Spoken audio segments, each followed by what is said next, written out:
I was 5 years old when Apollo 11 landed on the moon. I remember going outside and looking up at the moon to see if I could see Buzz Aldrin and Neil Armstrong walking on the surface of the moon. When I was 8 years old, we went down to Cape Kennedy in Florida to watch Apollo 16 blast off, and I can still remember the ground shaking and the heat from the Saturn V rocket on my face. And there was a lot of debate in those days about, should we be doing this? Should we be spending all these resources on putting Whitey on the moon when there are so many problems here on Earth? But a lot of really important things came out of those Apollo missions, including integrated computer systems that are now the basis of this technology that we all rely on so heavily, came from the Apollo missions.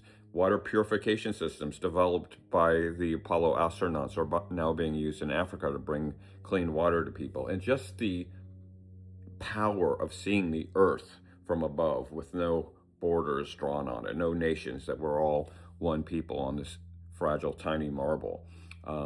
I mention that because this country was founded on an idea of science, that we are a product of the Enlightenment, where rationality and empiricism are our guiding forces, that the democracy and empirical evidence is going to guide us forward. But we're in this struggle now that is back to the medieval time, where science is now under threat by religious fanatics. We've got the United States government posting images of dominant religion instead of scientific facts, scrubbing facts from their websites to put up images of sacred beings. I mean, it's ridiculous. So we've got that, but on the other side, we've got this amazing mission going to the moon, right? Where it's not just Whitey. We're sending a black man and a woman to the moon. They woke up this morning saying, let's do science. And so there is this struggle to reclaim the narrative that science matters. There's a whole bunch of us Apollo kids that really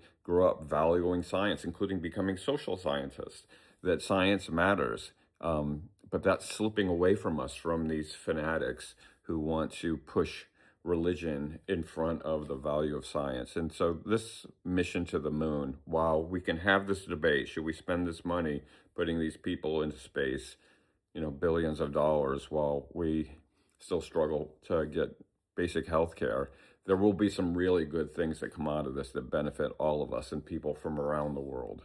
And I think it's worth going along for the ride. So I'm excited about it, but I'm an Apollo kid, so I might have a little bit of a bias. But let's go to the moon. Welcome to the resistance.